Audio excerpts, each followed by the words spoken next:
everyone, I am Guru, currently pursuing bachelor's degree in BCA in Cloud Computing and Cybersecurity at University. So currently, we are working on our winter project which is based on website development. Each one of us are working on a different website and trying to replicate it.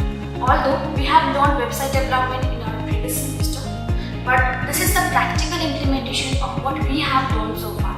In our previous semester, we acquired essential web development skills.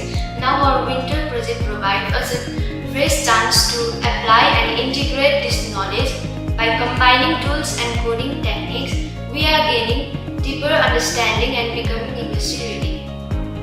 We sit here for almost 8 hours in order to complete our daily activities or the tasks that we are given.